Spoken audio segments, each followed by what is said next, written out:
All right, let's dive in. We've got a really interesting set of searches here.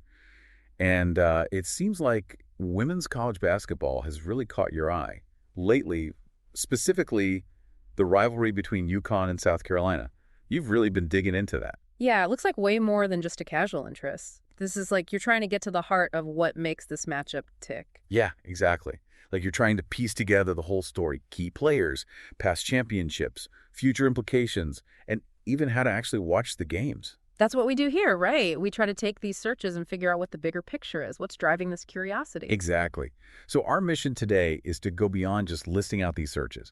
We're going to really unpack what they mean and what they tell us about the state of women's college basketball. And the level of detail here is impressive. I mean, Yeah. it's not just women's basketball. It's specific teams, specific players, the NCAA championship. It suggests you already have a pretty good grasp of the sport, and you're looking for that next level of understanding. Right.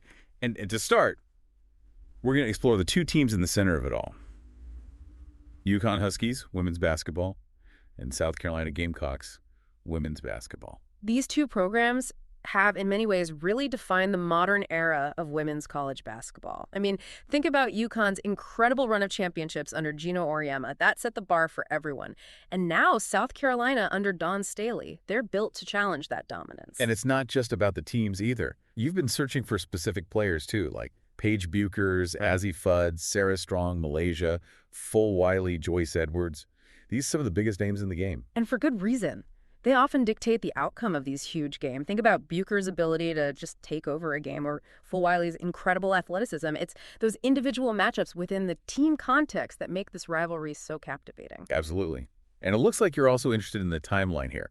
There are searches for the 2025 tournament and even the 2024 champion. But what's the big question? Who actually won the March Madness National Championship in 2025? Yeah, that's crucial. Those searches tell me you're trying to track the lineage of success. How did the 2024 results set the stage for 2025? And who ultimately came out on top? That's the culmination of the story. It's like you're piecing together a puzzle, and you're trying to find the missing pieces.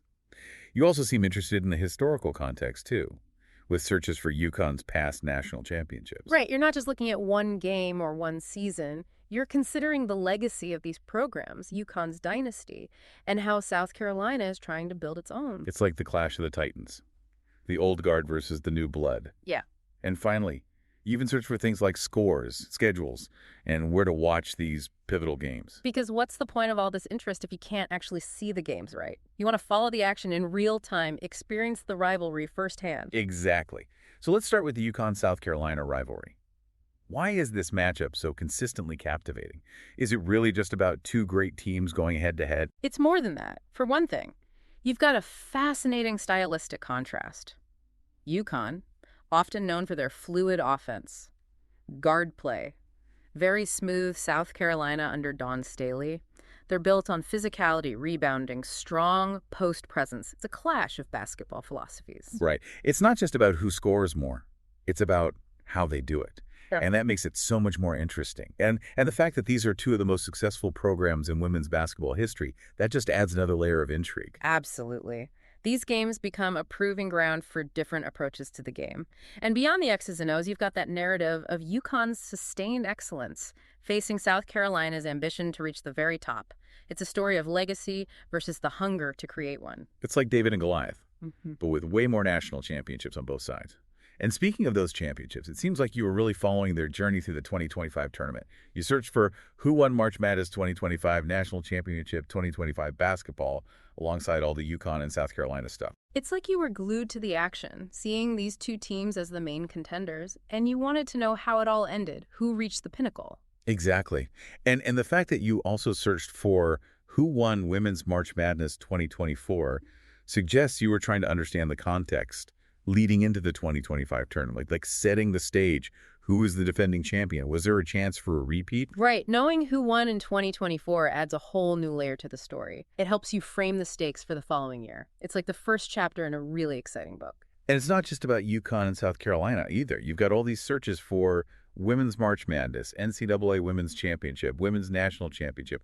You're clearly interested in the tournament as a whole.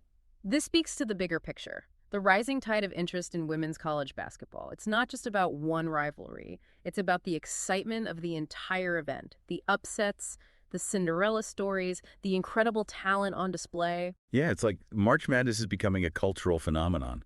And and you're right there in the middle of it, soaking it all in. And your searches for specific players really drive that home.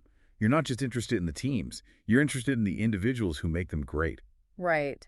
Those searches for Paige Beakers, Ozzy Fudd, Malaysia, Phil Wiley, Joyce Edwards, they show that you recognize the star power driving this sport, the individual brilliance within the team context. It's like those players became characters in the larger story.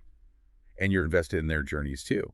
And then you've got those very practical searches. UConn score, UConn game today. Where to watch South Carolina Gamecocks women's basketball versus UConn Huskies women's basketball. You want to know how to actually follow the action. That's the sign of a true fan, right? You're not just passively interested. You're actively seeking out ways to stay informed, to watch the games, to be a part of it all. It's like you're not just reading about the game. You're living it. Yeah. And even beyond the games themselves. Yeah. You search for Gigi Bryant. Yeah, that one's particularly interesting. It suggests an awareness of the broader cultural impact of women's basketball. And the figures who have shaped it, Gigi Bryant's passion for the game, resonated with so many. And it's a reminder that this sport is about more than just wins and losses. It's about inspiration, legacy, and the power of human connection. It's about those moments that transcend the court and stick with us long after the final buzzer. And that brings us back to the bigger picture. These searches paint a picture of someone who's deeply invested in the narrative of women's college basketball. Someone who understands the history, appreciates the present, and is excited about the future. Absolutely. Is a snapshot of a fan who's plugged into the storylines, the rivalries, the personalities, the quest for the championship. It's a sophisticated understanding of the sport and its place in the cultural landscape. So what does this all mean? Yeah. It means that women's college basketball is having a moment, and you're right there at the forefront, witnessing its growth, its intensity, and its power to captivate audiences. It's more than just a game. It's a reflection of the changing landscape of sports and the incredible talent and dedication of the athletes who drive it forward. And even with all these searches, we still don't know the answer to that big question, who actually won the national championship in 2025. But maybe that's part of the beauty of it, the mystery, the anticipation, the endless possibilities of sport. It leaves you wanting more, right? And it prompts you to think about what factors might have determined the outcome, the coaching, the matchups, the individual performances, the unpredictable nature of the tournament itself. And that's a question I'm going to leave you with. What is it about this rivalry, this quest for the championship, that holds such appeal? Is it the high level of play, the compelling stories, the historical significance, or something else entirely? Yeah. I think exploring those questions will lead you even deeper into the heart of women's college basketball and its enduring power to inspire. And maybe even inspire you to do some more searching. And maybe even watch a game or two. Who knows? Maybe you'll even uncover the answer to that championship question along the way. Thanks for joining us on this deep dive into women's college basketball.